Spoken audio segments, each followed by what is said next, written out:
گھر میں بھی کمپیوٹر کے پاس بھی جاتی ہوں تو ان کو خفقان ہونے لگتا ہے۔ مجھے تو خود سمجھ نہیں آ رہی اپنا آفس کا کام کب کروں۔ اس کی آواز کی سنجیدگی میں اب رنجیدگی کا عنصر غالب آ گیا تھا۔ حارث نے جھنجھلا کر ان چھوٹے چھوٹے ڈربے نما کیبنوں کو دیکھا جہاں کسی کی بھی پرائیویسی قائم نہیں رہ سکتی تھی۔ اتنا ہی اماں کا غم ہے تو مصروف خود کیوں نہیں جاب چھوڑ کر کراچی سے اسلام آباد آ جاتے؟ تمہیں کیوں بار بار تنگ کر رہے ہیں؟ کل بھی راشد صاحب خفا ہو کر کہہ رہے تھے ماہنور کی شادی کے بعد کارکردگی 50% کم ہو گئی ہے، اوپر سے تمہارے آئے دن کی فل اور ہاف ڈے کی چھٹیوں نے ان کا موڈ آف کر رکھا ہے۔ تمہیں پتہ تو ہے یار کہ پرائیویٹ جاب میں اس طرح کی چیزوں کا لوگ زیادہ دیر تک لحاظ نہیں کرتے۔ ملیحہ نے صاف گوئی سے کہا تو وہ ایک لمحے کو چپ کر گئی۔ بس یار عجیب سی سچویشن میں پھنس گئی ہوں۔ نانو تو امریکہ چلی گئی، وہاں بھی نہیں جا سکتی، نہ جاب سے مزید چھٹی لے سکتی ہوں۔ میاں صاحب نے صاف صاف الفاظ میں کہہ دیا ہے کہ میری تنخواہ کے بغیر گھر نہیں چل سکتا ہے، اس لیے جاب چھوڑنے کا خیال دوبارہ کبھی ذہن میں بھی نہ لانا، ورنہ میرا تو شادی کے بعد گھر دری کے ساتھ ساتھ ملازم کر کے کولو کا بیل بننے کا کوئی ارادہ نہیں تھا۔ ماہنور کے انداز میں تھکن ہی تھکن تھی۔ لو یہ اچھی کہی موصوف نے، شادی سے پہلے کیسے گھر چلا رہے تھے جناب؟ ملیحہ کو ایک دم ہی غصہ آ گیا۔ پتہ نہیں یار کیسے چلا رہے تھے، لیکن اب تو لگتا ہے جیسے میری جاب کے بغیر کچھ بھی نہیں ہوگا۔ پچھلے ماہ بھی بجلی گیس کے بل میرے ذمہ ڈال دیے، اس دفعہ پتہ نہیں کیا کریں گے۔ وہ بھی آج شاید خاصی افسردہ تھی، اس لیے تلخی بھرے انداز سے ہنسی۔ تمہارا دماغ ٹھیک ہے، صاف انکار کر دو۔ یہ شوہروں کی اس قسم سے تعلق رکھتے ہیں جو آہستہ آہستہ ساری ذمہ داریاں بیوی کے کندھوں پر منتقل کر کے خود چین کی بانسری بجاتے ہیں۔ ملیحہ کے انداز میں سختی ادائی تھی، جبکہ اس کی بات پر وہ استہزائیہ انداز میں ہنس رہی تھی۔ یار کون سی احمقوں کی جنت میں رہتی ہو ملیحہ تم؟ خود بتاؤ ایمانداری سے، بھلا بندہ ایسے کیسے ٹکا سا جواب دے سکتا ہے؟ میرے جیسا بندہ تو ہرگز نہیں۔ ٹھیک ہے پھر اپنی اس مروت کے ہاتھوں تنگ ہوتی رہنا، کیونکہ مجھے نہیں لگتا وہ ماں اور بیٹا تمہیں ریلیکس ہونے دیں گے، ملیحہ نے جھنجھلا کر کہا۔ ان کی باتوں سے حارث کا دل دکھ اور رنجیدگی کے احساس سے بوجھل ہو گیا۔ اسے پہلی دفعہ اندازہ ہوا تھا اس کے تھکے تھکے چہرے کے پیچھے کون سے عوامل کار فرما ہیں۔ یار اللہ ہی اپنے بندوں کو آسانیاں دے سکتا ہے، یہ انسانوں کے ظرف کی بات نہیں، ان کا بس چلے تو سانس بھی گن کر لیں، باقی اپنے حصے کی دکھ کی فصل تو خود کاٹنا پڑتی ہے۔ مجھے تو بہت بچپن سے اس کا تجربہ ہے۔ خیر یار سوری، میں نے تمہیں بھی پریشان کر دیا، دفع کرو، اچھی سی چائے منگواؤ، مل کر پیتے ہیں۔ وہ زبردستی کے بشاش انداز سے بولی۔ تم کبھی نہیں سدھر سکتی، یاد رکھنا اپنے حق کے لیے خود جنگ لڑنا پڑتی ہے، ورنہ کوئی ہمسایوں سے آ کر آپ کے لیے نہیں لڑتا۔ ملیحہ نے اٹھتے اٹھتے اسے ایک دفعہ پھر سمجھانے کی ناکام کوشش کی۔ یار چھوڑو ان جنگوں منگوں کو، مجھے تو ویسے ہی لڑائی کا سوچ کر وحشت ہوتی ہے۔ میں نے تو ان جنگوں سے بچنے کے لیے کبھی ہسٹری کے مضمون کو ہاتھ نہیں لگایا، بہت برا مضمون لگتا تھا یہ۔ وہ لاپرواہی سے ہاتھ جا رہی تھی، جبکہ ملیحہ بھی اس سے مایوس ہو کر اب اٹھ کھڑی ہوئی۔ وہ دونوں اب کانفرنس روم کی طرف جا رہی تھیں۔ وہ 2 دن سے پھر غیر حاضر تھی۔ راشد صاحب کا پارا آسمان کو چھو رہا تھا۔ اس نے کسی انٹرویو کے لیے جانا تھا، لیکن کسی گھریلو مسئلے کی وجہ سے آفس نہیں آ سکی۔ وہ اور حماد انٹرویو تو کر رہے، لیکن راشد صاحب اس دفعہ اسے کوئی بھی رعایت نہ دینے کے موڈ میں نظر آ رہے تھے۔ ان کے مزاج کی برہمی اس دن آڈیٹوریل والوں کی میٹنگ میں عروج پر تھی، جب انہوں نے خصوصاً انگلش سیکشن کی کلاس لینے کے لیے منعقد کی تھی۔ رسمی سی گفتگو کے بعد وہ انتہائی سخت انداز سے کہہ رہے تھے، کسی بھی کامیابی کو حاصل کر لینا میرے نزدیک کوئی مشکل کام نہیں، مشکل کام یہ ہے کہ آپ اپنے اسٹیٹس کو برقرار کیسے رکھتے ہیں۔ یاد رکھیے گا کسی بھی آرگنائزیشن میں آپ کا قد آپ کی محنت اور قابلیت سے ہوتا ہے، ادارے آپ کی محنت کے پھل پر ہی چلتے ہیں اور آپ کی کارکردگی کی بنیاد پر آپ کے مقام کا تعین ہوتا ہے۔ راشد صاحب نے بطور خاص ماہنور کی طرف جتلاتی ہوئی نظروں سے دیکھتے ہوئے کہا۔ ماہنور نے بیٹھے بیٹھے انتہائی خفت بھرے انداز میں پہلو بدلا۔ سب کی نظریں بے اختیار اس کی طرف اٹھی تھیں۔ راشد صاحب نے ادھر ادھر گھما پھرا کر کچھ باتیں کرنے کے بعد ایک دفعہ پھر ڈائریکٹ ماہنور کو کہا تھا، ہاں جی ماہنور، اب آپ کے کیا ارادے ہیں؟ میرا خیال ہے کہ آپ اپنی جاب کے بارے میں سیریس سوچیں۔ اگر آپ گھر و ملازمت میں توازن نہیں رکھ پا رہی تو آپ کو سنجیدہ ہو کر کوئی فیصلہ کر لینا چاہیے، کیونکہ آئے دن کی چھٹیوں کی اب مزید کوئی گنجائش نہیں نکلتی۔ آپ کو فیور دینے کا مطلب یہ ہے کہ مجھے باقی لوگوں کو بھی دینا ہوگی۔ راشد صاحب کی بدلحاظی پر ماہنور کا منہ سرخ ہو گیا۔ بھرے مجمع میں بے عزتی کا احساس ہی اتنا شدید تھا کہ اس کی آنکھوں میں آنسو آ گئے، جن کو چھپانے کے لیے اس نے سر نیچے جھکا لیا۔ وہاں موجود اس کے باقی کولیگز کو بھی اپنے باس کی یہ بات اچھی نہیں لگی۔ کوئی بھی ادارہ اپنے اصول و ضوابط پر عمل کر کے ہی اپنا وجود قائم رکھ سکتا ہے۔ اگر اپنے ہی قوانین کی ہم خود دھجیاں اڑائیں گے تو پھر زوال کے موسم کو آنے میں دیر نہیں لگتی۔ وہ مزید اب اسی موضوع پر بے تکان بول رہے تھے۔ باقی سب لوگ سر جھکائے ان کی تلخ مگر سچی باتوں کو ہضم کرنے کا دشوار کن طریقے سے ہی عبور کر رہے تھے۔ میٹنگ پورے 2 گھنٹے جاری رہی۔ راشد صاحب کو لگتا ہے دماغ خراب ہو گیا ہے۔ ٹھیک کہا ہے کسی نے کہ اختیار کسی بھی انسان کو بے اختیار کر دیتا ہے، اور یہ بات راشد صاحب پر بالکل فٹ بیٹھتی ہے۔ راشد صاحب کے میٹنگ روم سے نکلتے ہی ملیحہ بری طرح پھٹ گئی۔ بہت غلط بات کی ہے سر نے، ان کا وہ وقت بھول گیا جب میرا ایکسیڈنٹ ہوا تھا اور ملیحہ میٹرنٹی لیو پر تھی، تب انگلش سیکشن کا سارا کام ہی ماہنور نے کیا تھا۔ حماد کو بہت سخت برا لگ رہا تھا اور کہ انہوں نے پوری میٹنگ میں بس ماہنور کو ہی آڑے ہاتھوں لے کر خوب رگیدہ تھا۔ وہ بیچاری بالکل چپ رہی، اسے وہ وقت یاد آ رہا تھا جب ایسی ہی میٹنگ وہ اسے اور اس کے کاموں کو گھنٹوں سراہتے تھے۔ اس کے علاوہ بھی تو بے شمار موقعوں پر ماہنور گدوں کی طرح 4 بندوں کا کام کرتی رہی ہے۔ اب دیکھو کیسے بد لحاظ ہو گئے ہیں، ذرا بھی نام کو مروت نہیں ان میں۔ ملیحہ نے جگ سے پانی گلاس میں انڈیلتے ہوئے ایک دفعہ پھر بھڑاس نکالی۔ اس وقت وہ چاروں ہی میٹنگ روم میں تھے۔ حارث بالکل خاموش تھا، اسے بالکل سمجھ نہیں آ رہی تھی اس موقع پر کیا کہے۔ اٹس اوکے یار، راشد صاحب غلط نہیں کہہ رہے، پچھلے 2-3 ماہ سے وہ میرا کافی لحاظ کر چکے ہیں، انہوں نے اپنا میگزین بھی تو چلانا ہے نا۔ وہ ضبط کے کرے مراحل سے گزر کر وہ مشکل مسکرائی۔ کیوں، کیا ہوا ہے ان کے میگزین کو؟ ہمیشہ وقت پر ہی نکلتا رہا ہے، ہر وقت ڈیڈ لائن کا سر پر ہوا سوار کر رکھا ہوتا ہے۔ اب کیا ہم 1 مہینے میں 2 دفعہ میگزین نکالنا شروع کر دیں؟ ملیحہ کا غصہ کسی طور پر کم ہونے میں نہیں آ رہا تھا، بس ایسے ہی دماغ کی خرابی ہے اور کچھ نہیں، ورنہ پچھلے 2 ماہ سے بھی میگزین اپنے وقت پر ہی پرنٹ ہونے کے لیے گیا ہے۔ خیر چھوڑو اس بات کو ماہنور، زیادہ دل پر لینے کی ضرورت نہیں، حماد نے ہلکے پھلکے انداز میں کہا تو وہ جبراً مسکرائی۔ مس ماہنور، ڈونٹ ٹیک ٹینشن، میرے لائق جب بھی کوئی کام ہو آپ مجھے کہہ سکتی ہیں، حارث نے بڑے نپے تلے انداز سے کہا۔ وہ اس کے محتاط انداز پر کھل کر مسکرائی۔ اس کے بولنے سے پہلے ہی حماد بول پڑا، اوئے یہ بی بی مس نہیں مسز بن چکی ہیں، تمہیں کیوں بھول جاتا ہے؟ یہ سارا فساد ان کے مسز بننے کے بعد ہی شروع ہوا ہے، ورنہ اس سے پہلے تو محترمہ ہم سب کے کام بھی نپٹا دیا کرتی تھی۔ ان کی شادی کے بعد تو ہم بہت دکھی ہو گئے ہیں، سارا کام خود کرنا پڑ رہا ہے۔ بہت فضول ہو تم حماد۔ وہ بے ساختہ ہنس پڑی۔ ان تینوں نے سکون کا سانس لیا، وہ کچھ پرسکون نظر آ رہی تھی۔ تھینک یو حارث، آپ سب لوگوں کی محبت کی وجہ سے تو میں یہاں ہوں، ورنہ میری اتنی سال کی سروس میں یہ پہلی دفعہ راشد صاحب مجھ پر برہم ہوئے ہیں، اور یہ سب میری اپنی کوتاہیوں کی وجہ سے ہوا ہے، اس لیے مجھے ان سے کوئی گلہ نہیں۔ وہ خاصے مثبت مزاج کی حامل لڑکی تھی، اس بات کا حارث کو بھی اندازہ ہوا۔ حارث سمیت سب نے بڑی نظروں سے اسے دیکھا، جو اب بالکل نارمل انداز سے سب کے ساتھ محو گفتگو تھی۔ اگلا پورا ہفتہ وہ بالکل باقاعدگی کے ساتھ آفس آتی رہی۔ راشد صاحب کا مزاج جو سوانح پر تھا اب بالکل نارمل ہو گیا، جس کے بعد وہ خاصی ریلیکس تھی۔ اس دن کانٹیننٹ پلاننگ کی میٹنگ تھی اس دن کانٹینٹ پلاننگ کی میٹنگ تھی۔ جب حماد نے بتایا کہ ماہنور چھٹی پر ہے کیونکہ اس کے میاں صاحب کراچی سے چھٹی پر گھر آئے ہوئے ہیں، اس کی اطلاع پر حارث کے اعصاب نہ جانے کیوں تن سے گئے۔ اشتعال، غصہ، بے بسی، پتہ نہیں کون سے جذبات امڑ ابڑ کر آ رہے تھے۔ اگلے 2 دن وہ غیر حاضر رہی۔ تیسرے دن جب وہ آفس آئی تو اس کی آنکھیں سوجی ہوئی تھی، وہ حد درجہ پچمردہ دکھائی دے رہی تھی۔ یہ تم نے کیا حلیہ بنایا ہوا ہے؟ طبیعت ٹھیک ہے نا؟ وہ ابھی ملیحہ کے کیبن میں آئی، جو اس کی حالت دیکھ کر چونکی تھی۔ بس یار طبیعت ٹھیک نہیں، کافی زیادہ فلو ہو رہا تھا۔ تم یہ بتاؤ راشد صاحب گرجے برسے تو نہیں؟ اس کی رنجیدگی چھپائے نہیں چھپ رہی تھی۔ حارث نے گردن اٹھا کر اسے دیکھا، جس کی پشت اس کی جانب تھی۔ وہ خاصے ڈھیلے ڈھالے انداز میں کھڑی تھی، سیاہ سوٹ میں وہ کوئی اداس شام کا حصہ لگ رہی تھی۔ تمہاری قسمت اچھی تھی، راشد صاحب بھی آج ہی اپنے گاؤں سے واپس آئے ہیں، ان کی والدہ بیمار تھی، آتے ہی انہوں نے تمہارا شاندار سا آرٹیکل پڑھا تو اشش کر اٹھے، ابھی سارے آفس کے سامنے تمہاری تعریفوں کے پل باندھ کر گئے ہیں۔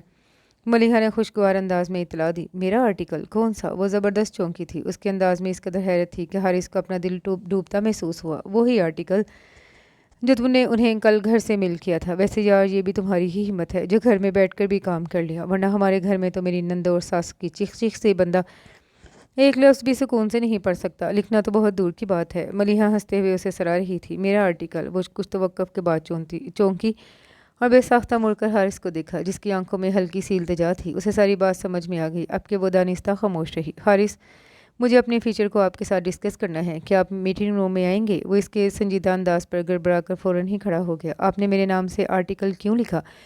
میٹنگ روم میں داخل ہوتے ہی بڑی فرصت کے ساتھ کرسی پر بیٹھتے ہی اس نے براہ راست اس سے پوچھ لیا۔ حارث کو اس کے سنجیدہ لہجے سے معاملے کی سنگینی کا اندازہ ہوا۔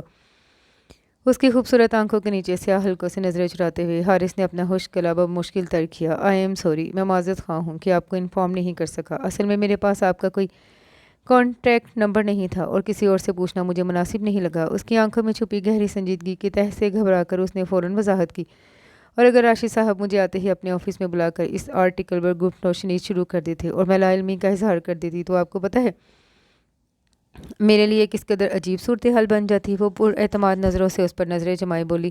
حارث کو اپنا اعتماد فضا میں تحلیل ہوتا ہوا محسوس ہوا۔ آئی ایم سوری، لیکن یقین کریں میری نیت بالکل صاف تھی، میں اپنا کام کر چکا تھا اور فارغ مجھ سے رہا نہیں جاتا۔ آپ کے آرٹیکل کا موضوع مجھے دلچسپ لگا تو میں لکھے بغیر نہیں رہ سکا۔ وہ اس سے آنکھیں چرا کر صفائی دے رہا تھا۔ حارث، آپ کیسے جرنلسٹ ہیں؟ آپ کو تو جھوٹ بھی ڈھنگ سے بولنا نہیں آتا۔ وہ ٹک ٹکی بندے اسے ٹٹولتی نظروں سے دیکھتے ہوئے سادہ سے لہجے میں بولی، حالانکہ اصل بات یہ ہے کہ آپ کو ڈر تھا کہ سر آتے ہی مجھ پر برسنا نہ شروع کر دے، اس لیے آپ نے صرف اور صرف مجھے ان کے عتاب سے بچانے کے لیے میرا آرٹیکل اس تاریخ کو دے دیا جس تاریخ کو مجھے پلاننگ کیلنڈر کے مطابق دینا تھا۔ وہ 100% درست کہہ رہی تھی۔ حارث چاہتے ہوئے بھی اس کی تردید نہیں کر سکا کیونکہ حقیقت یہی تھی۔ وہ بالکل کچھ بھی نہیں بول سکا تھا۔ کیا مجھے ایسا نہیں کرنا چاہیے تھا؟ اس نے خود کو سنبھالتے ہوئے بڑی گہری نظروں سے اس کے تھکے تھکے انداز کو دیکھا۔ پتہ نہیں، اس نے کندھے اچکائے، لیکن میں شاید آپ کے احسان کا بدلہ نہ چکا سکوں۔ وہ گہرا سانس لے کر بولی۔ اضطراب اور افسردگی اس کے سارے وجود سے یاد تھی اور وہ اسے چھپانے کی دانستہ کوشش کر بھی نہیں رہی تھی۔ تو میں نے کب آپ سے ایسا کوئی مطالبہ کیا ہے؟ وہ اب انتہائی اعتماد کے ساتھ براہ راست اس کی آنکھوں میں دیکھتے ہوئے پوچھ رہا تھا۔ ضروری بھی تو نہیں ہوتا ہر مطالبے کو لفظوں کا پہراہن دیا جائے۔ بہت سی چیزیں آپ کی آنکھیں، انداز اور جسمانی اعضاء کی جنبش سے بھی جھلک جاتی ہے۔ اس نے انتہائی عجیب انداز سے اسے دیکھا، جیسے وہ اسے بہت کچھ جتلا رہی ہو۔ حارث گڑبڑا سا گیا۔ پتہ نہیں آپ کیا کہنا چاہ رہی ہیں؟ یقین کریں مجھے بالکل سمجھ نہیں آ رہی۔ اس نے بخلا کر وضاحت کی۔ نہ جانے کیوں اسے ہمیشہ اپنا اعتماد اس نازک سی لڑکی کے سامنے متزلزل سا ہوتا محسوس ہوتا تھا۔ وہ اب پھر عجیب سے انداز میں مسکرائی۔ حارث صاحب، چیزیں اس وقت سمجھ میں آتی ہیں جب آپ اسے سمجھنا چاہتے ہیں، ورنہ تو کسی کو بے وقوف بنانا بالکل بھی مشکل کام نہیں، اور ایسی صورت میں جب اگلا بندہ بھی بے وقوف بننے کو تیار ہو۔ آپ کو کیا لگتا ہے میں آپ کو بے وقوف بنانے کی کوشش کر رہا ہوں؟ حارث نے اپنے دونوں بازو سینے پر باندھتے ہوئے دو ٹوک انداز اپنائے۔ میں نے ایسا کب کہا؟ میں تو یہ کہنے کی کوشش کر رہی ہوں جب کسی کے اوپر احسان کرتے ہیں تو صاف صاف طریقے سے بتا دیتے ہیں۔ بعض دفعہ آپ کی کسی اچھے مقصد کے لیے بھی گھما پھرا کر کی جانے والی کوشش اگلے بندے کو ہرٹ بھی کر سکتی ہے۔ ہر بندہ عقل مند تھوڑی ہوتا ہے، لیکن مجھے اتنا اندازہ ہے کہ آپ بے وقوف ہرگز نہیں، اچھی خاصی سمجھدار خاتون ہیں اور چیزوں کو اسی انداز میں لیتی ہیں جس انداز میں لینا چاہیے۔ حارث نے اس کے رنجیدہ چہرے کو غور سے دیکھتے ہوئے دانستہ خوشگوار انداز اختیار کیا تو وہ اس دفعہ بے ساختہ مسکرائی۔ آپ کے اندازے خاصے غلط ہوتے ہیں، اس بات کا اندازہ آج مجھے ابھی ہوا ہے۔ وہ اب کھل کر مسکرا رہی تھی۔ آپ کے سسرال والے کیسے ہیں؟ حارث کے منہ سے اچانک پھسلا۔ وہ اپنی بات پر بری طرح گڑبڑایا۔ آئی ایم سوری، میں کچھ پرسنل ہو گیا۔ اٹس اوکے حارث، اتنا فارمل ہونے کی ضرورت نہیں۔ میں چاہے کسی کو بتاؤں یا نہ بتاؤں، لیکن سب کو پتہ ہے کہ میری کارکردگی کا گراف جو بری طرح نیچے آیا ہے، اس کے پیچھے میرے گھریلو مسائل ہی ہیں۔ ہم سب لوگ بہت سالوں سے اکٹھے کام کر رہے ہیں، اس لیے سبھی ایک دوسرے کو جانتے ہیں۔ اب جہاں تک سسرال والوں کا تعلق ہے تو سبھی اچھے ہیں، بس ایک نالائق بہو سے ان کا واسطہ پڑ گیا ہے جو گھر اور جاب میں توازن نہیں رکھ پا رہی۔ اس نے بہت سلجھے اور نپے تلے انداز میں بہت کچھ کہہ دیا تھا۔ چلیں، اللہ سب کو آسانیاں دے۔ میرے لائق جب بھی کوئی خدمت ہو آپ مجھے بلا جھجک کہہ سکتی ہیں۔ حارث کی بات پر وہ بے ساختہ ہنسی۔